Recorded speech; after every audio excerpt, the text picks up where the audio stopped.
Hey there, everyone. This is, we're going to talk a little bit about comparative anatomy. And I appreciate your patience with the video class today, given the circumstances. But, so what I have here is I have a goat skeleton, because I'm hoping that we're going to see some goats when we get out to the petting zoo to do some drawing. And then I have a human skeleton down in this kind of strange pose. Just so we can make the comparison between human anatomy and the goat anatomy a little bit more clear. Hopefully you have done the muscular system and the skeletal system and the muscular system draw-alongs that I put up for you last week. If you haven't, please go back and do those before going forward with the comparative anatomy draw-along that we're going to do now. It'll make a whole lot more sense to you.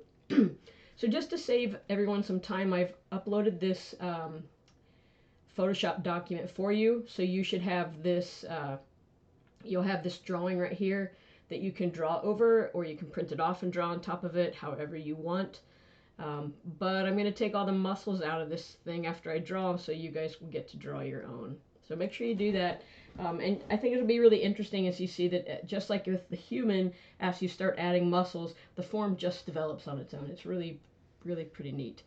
So where to start? So I drew out the basic skeletons, and I'm not going to sit here and color it all in for you, but I did color it. You can go in and do your own coloring. So just to give us a comparison of the skull and the skull and the vertebrae. So I've color coded all of this so you can make the comparisons pretty quick. Here's the rib cage, scapula, which is also called the shoulder blade, the pelvis,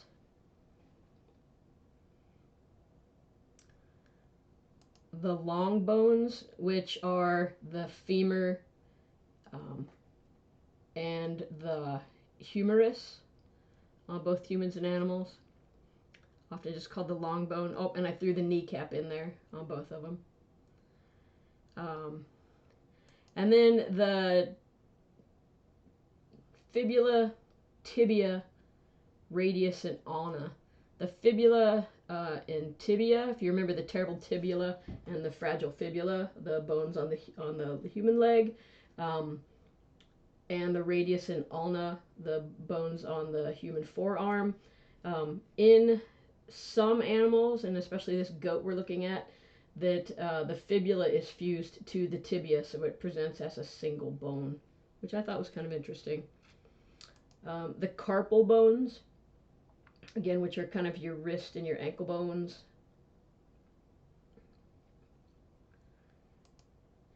And the metacarpals, so in the back of your hand, those long bones that make up the mass of your hand.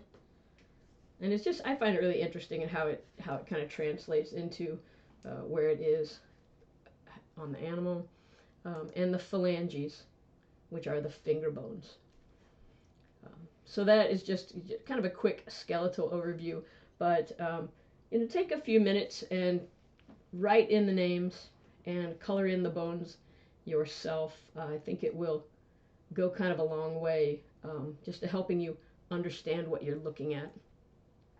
And let's see, I am going to, I think, leave the text up, and I think I'm going to get rid of, you know what, am I going to get rid of these colors?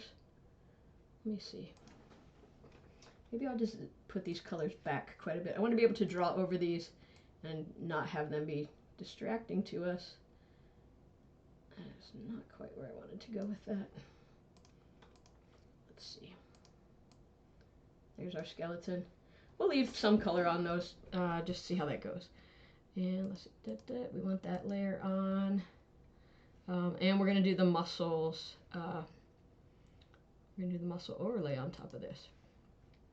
Let me get a new layer up here. And the first muscle that we're going to start with is, if you remember from the human, is called the sternocleidomastoid. I think this is like, I call this the sexiest muscle in the human body. It gives you these great necklines, and you can see it on most people. You can see it on the models. It just kind of gives you an idea where the head is. Sternocleidomastoid, so from the mastoid process. So let's find one that's not quite so smooth. From the mastoid process down to the sternum. This is a human. Let's see.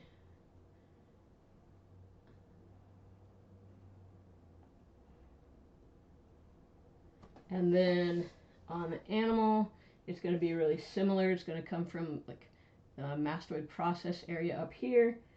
Let's see. A little wonky. Onto the sternum. Is that the shape I want? That's not quite the shape I want yet. I want kind of that shape. There we go.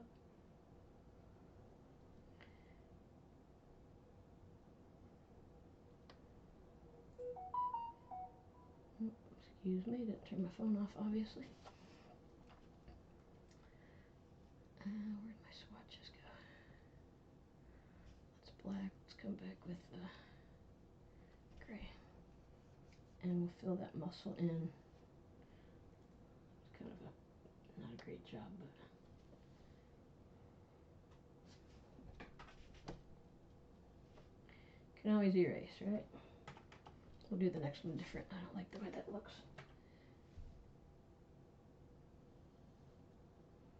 Okay, so that is our sternocleidomastoid, and let's see, how do we spell that? S-T-E-R-N-O. Maybe we get the smoothing off of there. C-L-E-I-D-O, mastoid, M-A-S-T-O-I-D, sternocleidomastoid.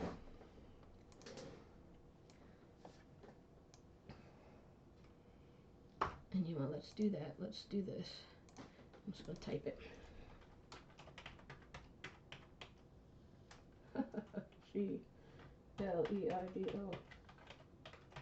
Sternocleidomastoid. There we go. I want to make that just a little bit bigger so it's easier to read. Alright. So there's our first one, the sternocleidomastoid. We're going to put that, let's put that there. I'll get it organized here in a second. Then I have a layer down here. If I take the muscle and I throw it in here, and it's just got a color overlay. You've probably used this in Photoshop before, a color overlay. So I did it in black, and then I just threw it in this folder. The folder's got a color overlay, and so it turned the muscle that I just did to red. And we'll leave the text up there where it's at. We'll just keep adding to that list. All right, so the next one we're going to do is a muscle called the deltoid. I'm just going to type that in here first.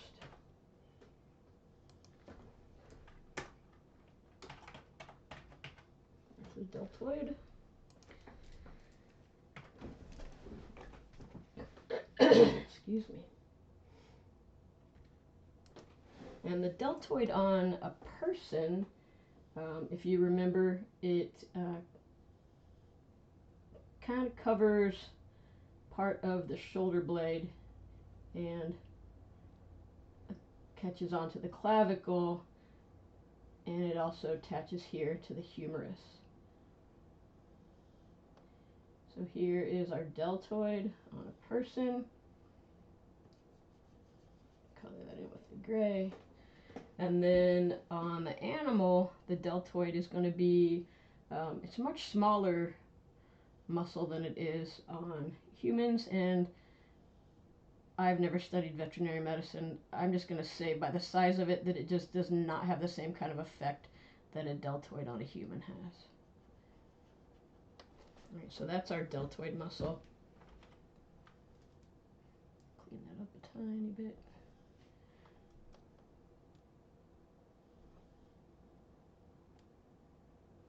Okay, and is that you right there? How'd you get down there? You're supposed to be all the way up here. There's our deltoid.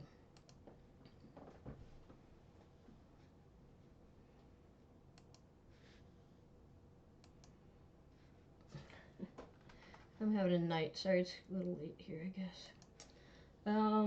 Okay, so after the deltoid, we're going to do the biceps. And it's, you know, we won't get to all the muscles in the human or the animal, but I just wanted to kind of give you an overview of like the similarities between, you know, people are animals. Animals are obviously animals, but between us and what we consider animals, that there's a lot of similarities in the anatomy, as we looked at in the slideshow the other day. Let's see. Oh, we're looking at the bicep. Okay, so the bicep. I got the ink pen. Got the brush. Is the bicep, if you remember, is going to connect up at the clavicle and on the humerus. I'm sorry, it's going to connect it here at the humerus. It's going to come down, and it actually connects down here on the lower arm. And the bicep, it has two heads because it's the bicep, right? We're just going to draw it in as a mass just to make things quicker. There's our bicep. And on the animal, the goat here, the bicep is going to be kind of a similar setup, but a slightly different shape. But again, it's going to have two heads. It is a bicep. And it's going to be on the interior, more of the interior of the animal. So we're going to kind of see it behind this bone right here. Just fill that in. So there's our bicep. Oops, and I forgot to put the word up there.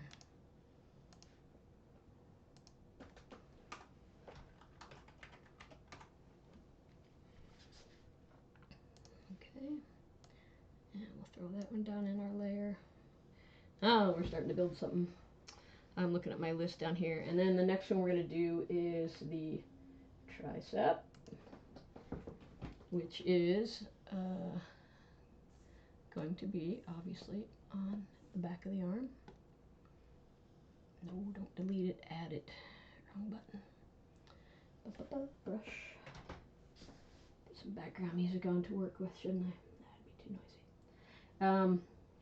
noisy. The tricep. If you remember, the tricep has three heads. It has the medial head, and does it have the long and the short, maybe, or does it have the lateral and external? Can't remember off the top of my brain. But here's the tricep muscle. We're just going to again draw it as one group instead of the three different regions of the tricep. And then similar on our animal model over here on our goat.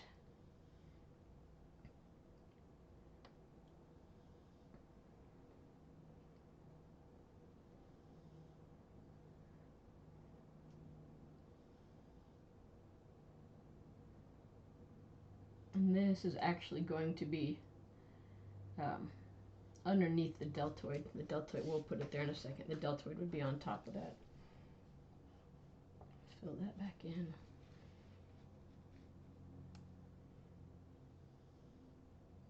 Okay, and that is the tricep, right? Yeah, bicep, tricep.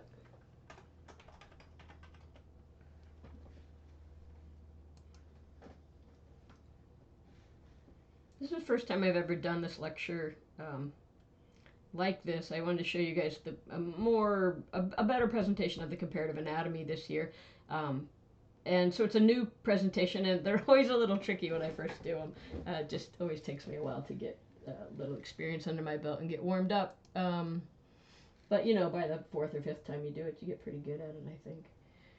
Anyhow, triceps trapezius is next. I love the trapezius too. I think it's just got a really cool shape, and it's really fun to draw. And it's often like really exaggerated in superheroes to give them those big muscular, along with the deltoid to give them those great big muscular shoulders, and the sternocleidomastoid and levator scapula and all those. If you don't know what those are, go back and watch the other video. And this stuff, again, this will just help you so much in all your drawing. If you're a cartoonist, an animator, an illustrator, it doesn't matter, fine artist, and you're painting figures, this stuff is just good to know.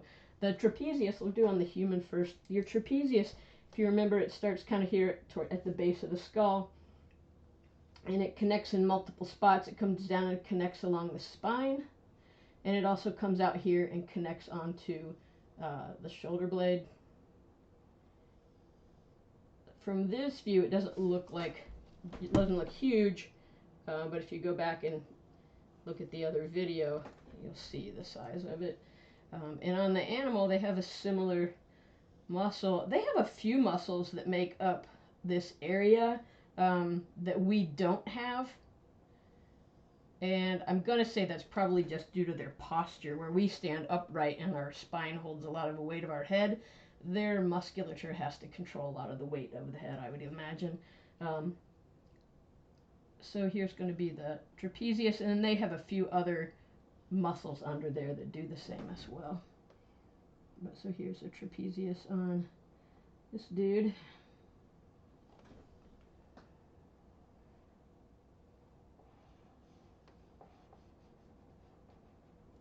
I'm going to type them in.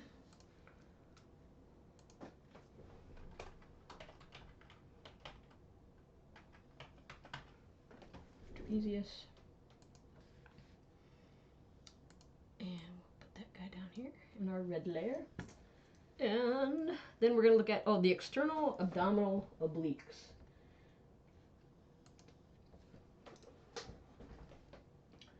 Some of these, the bigger muscles that we're putting in here, they're going to just really bring the shape out of the animal really quickly, and the human. The external abdominal obliques is just a great big muscle group. It attaches to the top of the pelvis, attaches up here on the ribs, comes down in the lumbar vertebrae area, it attaches.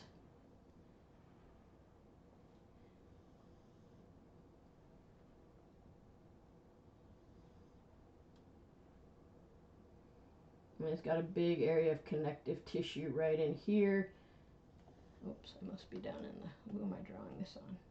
I'm on the trapezius layer. Well, I'll just leave it for now.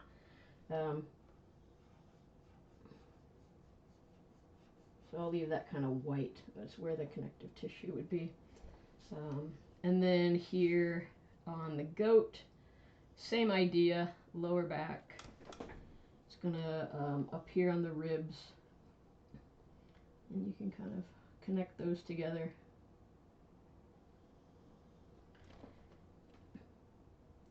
Down along the pelvis.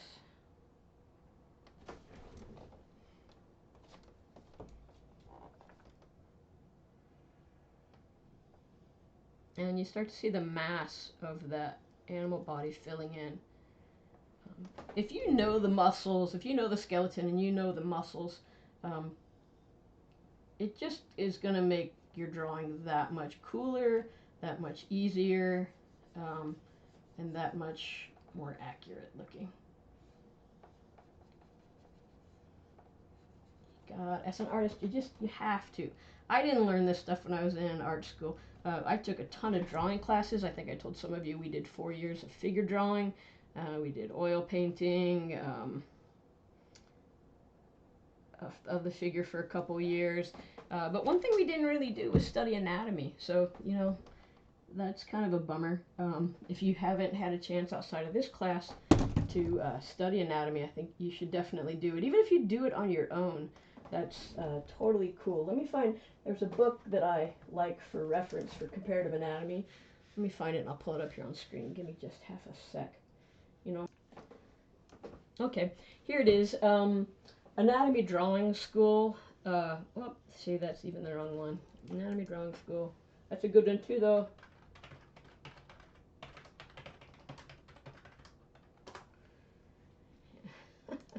Let's slow down.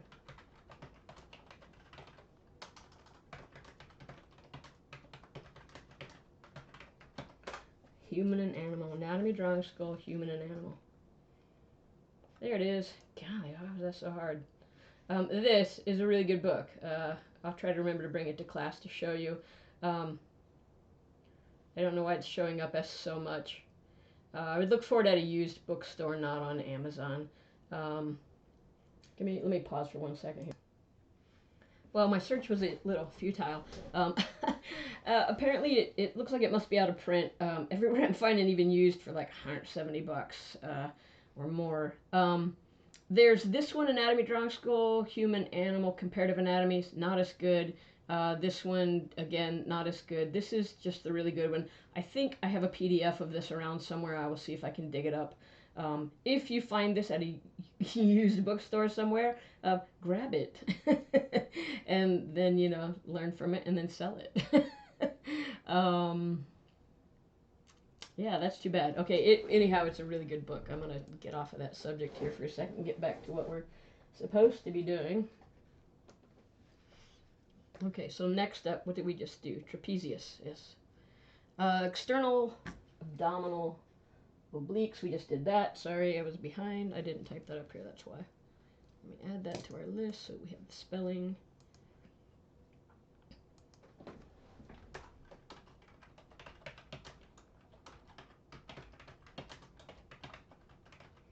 And, you know, for this stuff, just do your best on the spelling. I really, really think, you know, it's a boring person that can only think of one way to spell a word. In my professional work, I have to get this stuff right, but you guys don't. Just spell it as best you can so you know what you're talking about for yourself, and just boldly forward, you know. Latissimus dorsi, that's what's next. Okay, latissimus dorsi, we need a new layer again. We need a pen.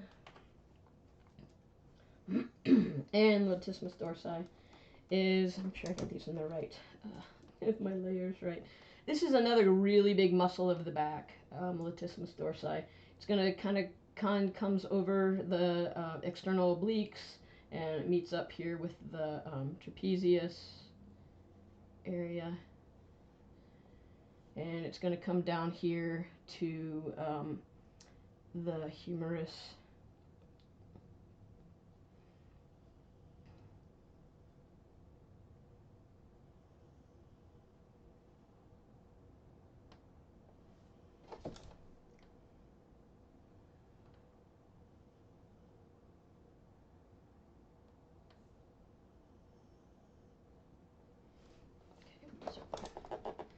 There's our goat friend.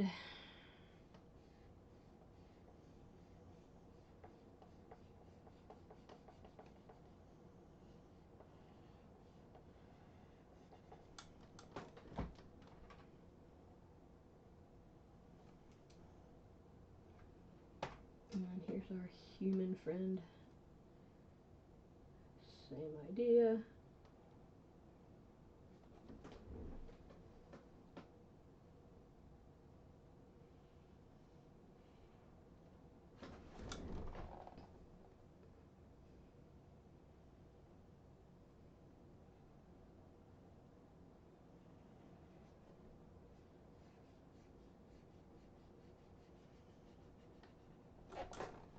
Kind of a funny pose to see a person in, though, isn't it? Just kind of interesting. And I think I'm gonna I'm gonna lighten these a little bit, so we're getting a lot of overlap, and I want you to be able to see the skeletal system a little bit better where we're connected. We'll pull it all back up here in a few. And what did we just do? Latissimus dorsi.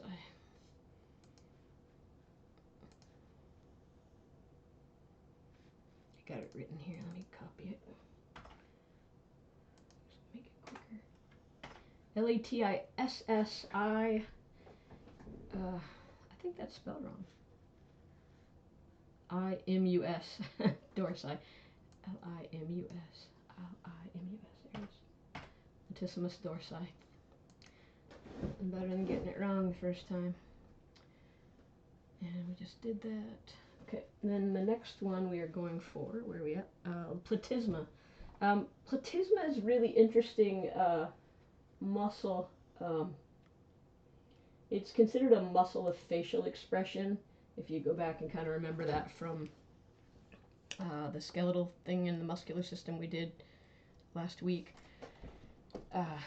This great big very thin sheet of muscle around the front of your jaw, and let's use a brush instead of a pencil, and it connects up here on your jaw and down here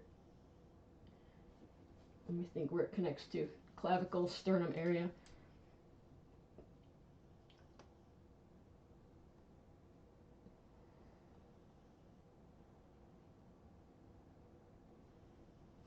And then on the animal, this is fascinating too, is that it has, it's this really, really big sheet of very thin muscle. And this is why I kind of hid other stuff. It kind of comes all the way down here.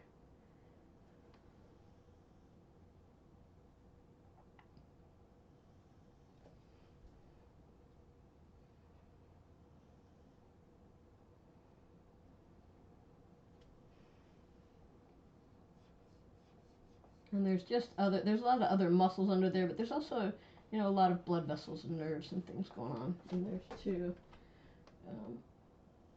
But again, it really starts to kind of take shape of the animal.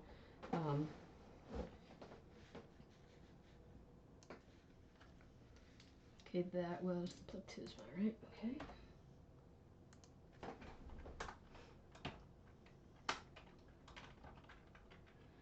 Platysma, platysma.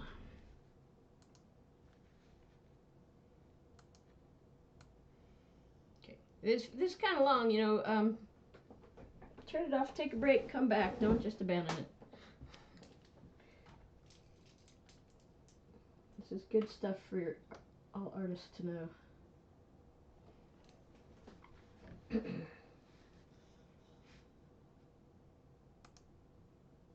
And where are we going after platysma?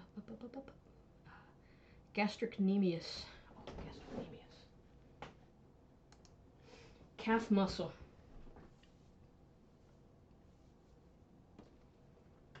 These things all have such interesting names. Gastrocnemius.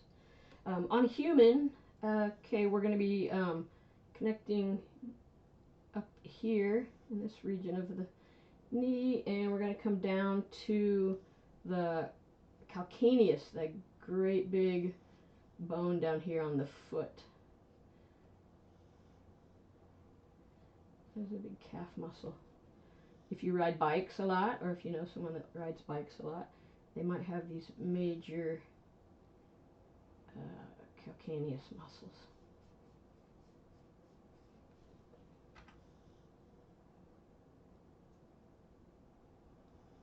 And then this tendon right here is called the calcaneal tendon, this right here. But you've probably heard it called the Achilles tendon. And I probably told you this on the other video. I don't remember. I made that one a couple of years ago. That in the legend that an arrow had gone through behind the tendon and the bones here. You can feel that if you I knew somebody that cut this one time, like cut it in half. Bad news. And Achilles had died, and the idea was that this tendon was the only spot in his body that could kill him, and that's why it's called the Achilles tendon, because that's where they found the one arrow that had killed him. It's kind of an interesting story. But aside, if we name this goat, we could name this goat Achilles and have the Achilles tendon goat. Why not? But same idea. Here's the calcaneus.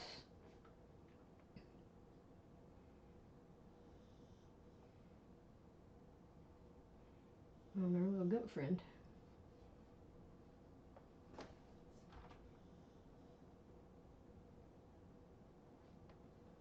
Clean it up a little bit.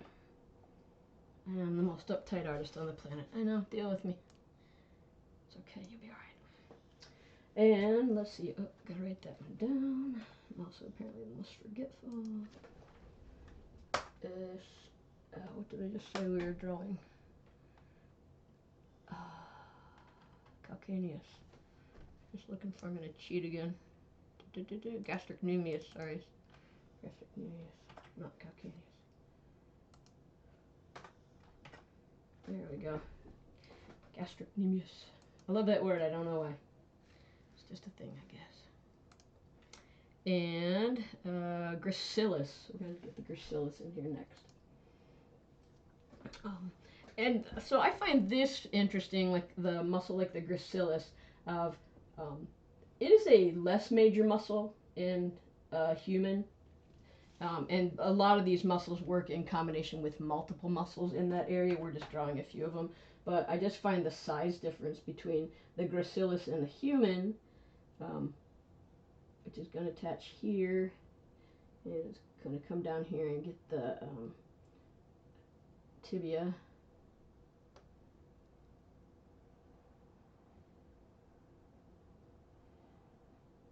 Which is part of this whole hamstring complex back here. And then in our goat friend,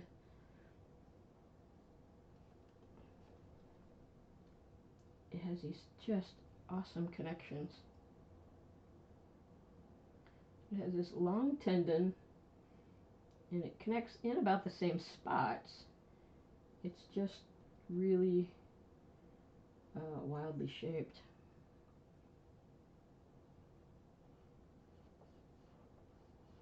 And the mass of it is, again, so much different.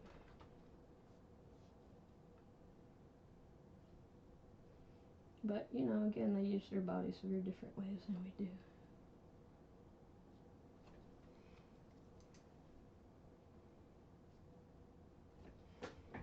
Okay. That is the gracilis. G-R-A. G-R-A-C-I-L-I-S. Gracilis.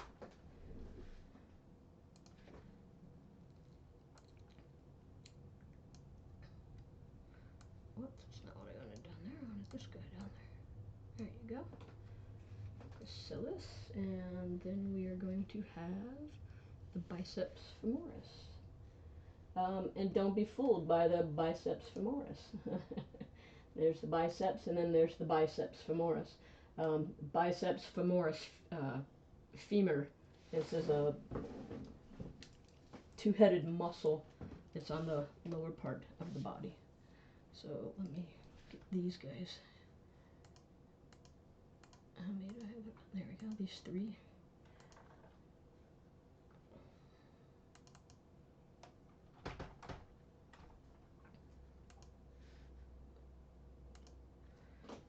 Alright, I need a brush.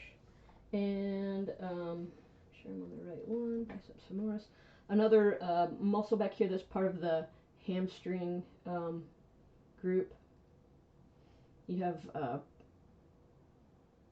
at least three big muscles back here that make up the hamstring group, plus some additional muscles. And then you have the quadriceps in the front, which quad is 4, so you have the 4. So this is the biceps femoris. And on our goat friend, this is a much bigger muscle, and it's pretty cool.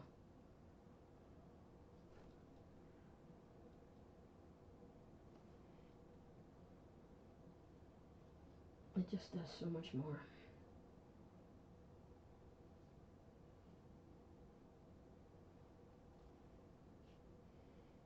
And it also has a tendon that connects it back here to the calcaneus. So, you know, you can start to see why animals are so much more powerful runners than we are. Kind of fascinating.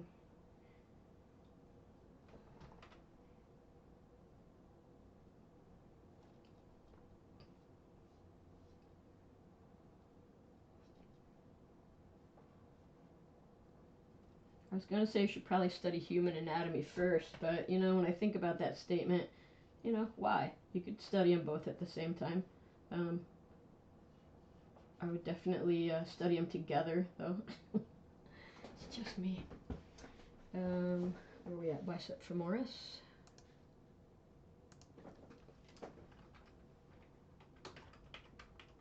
V-I-C-E-T-S. F-E-M-O-R-I-S. Biceps femoris. Okay, so there's that one. Put it down here. Isn't that cool looking? It's starting to look like an animal. Oh my gosh. Only 100 more to go.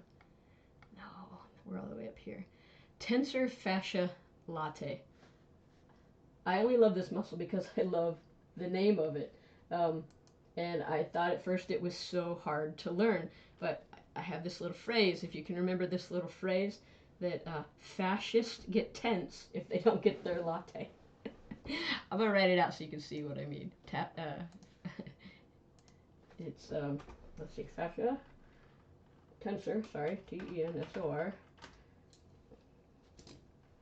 Fascia is the connective tissue casing that is around a muscle.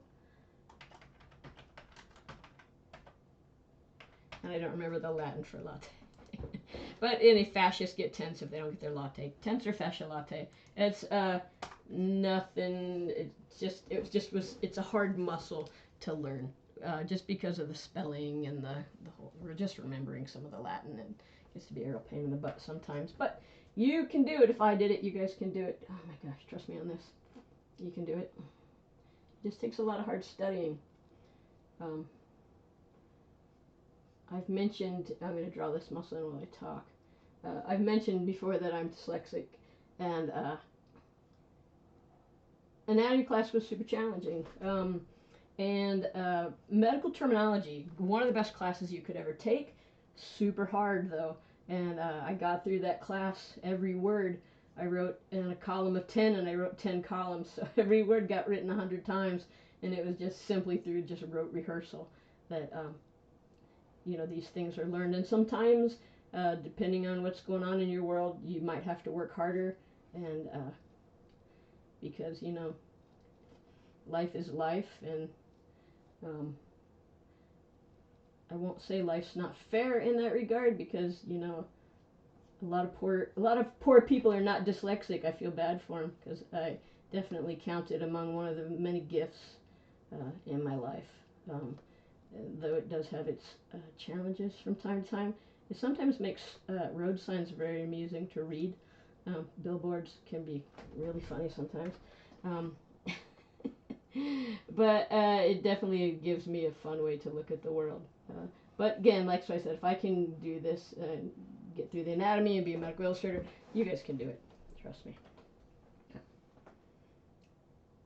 Okay, so anyhow, if you're standing up, this is muscle is at the top of your pelvis, and it comes all the way down along your leg. And when you sometimes get these really sore muscles in your leg. If you sit and you rub that, you're rubbing this area here. There's like a muscle section here, and this is mostly connective tissue, and it gets really tense. Not why it's called the tense. It might be why it's called that. But that muscle can get super sore. And in the animal, again, very different shape. Same kind of attachment points. In us, this is a very long. The muscle's kind of got a kind of a fattish body, but then the connective part is pretty long and narrow. So here it is in the animal model.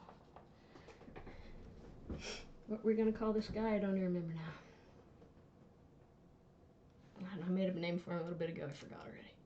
That's okay. It doesn't matter. All right, we'll throw that one in. Sacrocotylis. You will not remember this from the other video, because this is a muscle that we don't have. But I included it here. Because it's important for animals.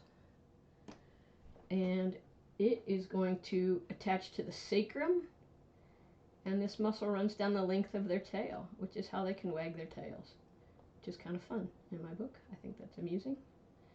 I like that.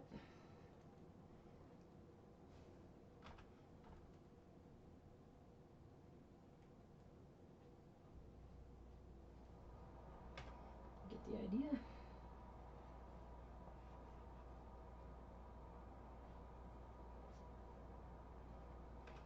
I'm trying to draw very narrow. It's kind of hard because I'm using kind of a fatty pen just for the scale here. That's okay. We'll leave it like that. So let me write that one down. Sacrocotylis. Sacrum. Caudal means towards the tail. Caudal. Towards the tail end. Sacro. Let's see. Spelling. S-A-C-R. S-A-C-R-O-C. A-U-D-A-L-I-S. And I got my pen in my mouth, that's why I'm mumbling, sorry. Sacrocaudalus. Followed by Orbicularis oris. Let's move that one in there.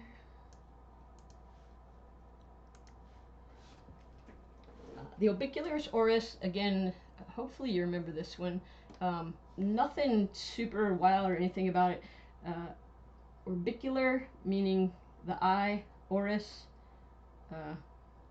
circle, Orbicularis oris. It's a muscle that goes around the eye, so when you close your eyes, that is a big muscle that you can squint. Humans here. Okay, I'm going to do two together actually. So that's going to be, let me write this in, our Orbicularis oris. Let's do three. And then we're going to do, I'm sorry, that's the Orbicularis oculi. God. Oculi. Orbicularis oculi. Oculi is eye. Oris is the mouth. And this is me not editing my video at all. You're just getting it just raw. And then the other one we're going to put in the zygomaticus.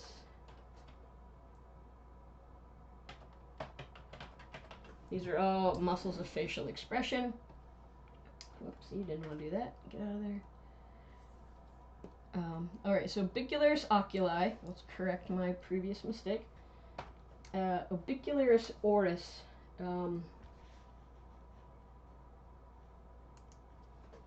In the human, that's just going to form your lips.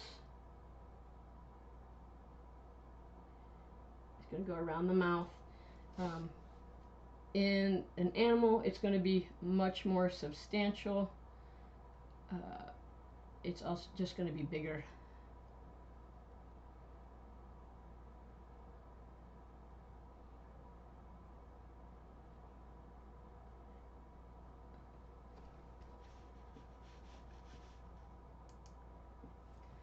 And then the zygomaticus is going to come here from the zygomatic bone, that right there across on the skull, down to the Orbicularis oris. And then on the humans, same thing. Whoops, you did that wrong. It's going to come from the corner of the mouth up, and you have a major and a minor. So you have a zygomaticus major and a zygomaticus minor.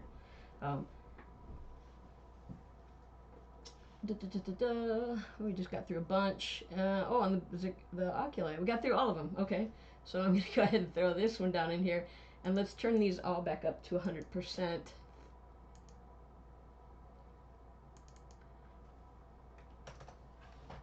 There we go. Okay. And now we can, you start to see, if I turn these off, you start to see the shape of the animal. So there's a skeleton, and they're just by laying the muscles on. If you understand the muscles, again, it's a lot easier to draw the animal, whether it be a human animal or what we call animals. It's just going to be a lot easier to draw the animal if you understand a little bit of the anatomy that you're working with. And let's go back to the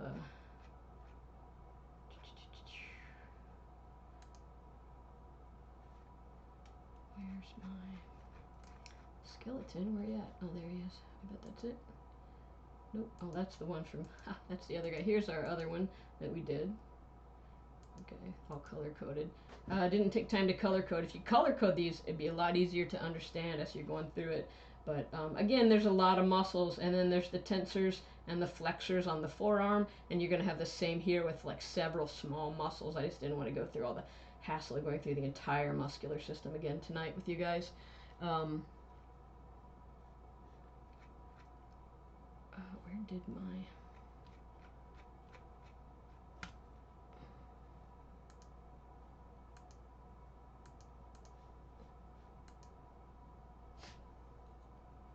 Well,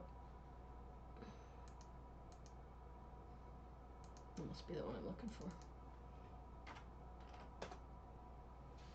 Okay. So now you should have a skeletal system of the goat and the human, and now the beginnings of the muscular system of the goat and the humans. And again, you know, there's lots of little tiny muscles that, as an anatomist, you would want to know, but as an artist, you do not have to know. It's just not going to be. They're not. They're not going to affect the surface contour of the human or the animal, which is why I don't spend a lot of time in this class focusing on them. What we're mostly concerned about is, you know, the muscles that make up the shape of the person, the muscles that give the back, that give the stomach, that give the neck, and just give you, you know, all those looks that look like that animal that you're familiar with. So I've probably way over talked that. My apologies if it's kind of long. Um, If you have any questions, don't ever hesitate at all to email me, and I will get back to you just as soon as I can. I hope you guys all have a great day.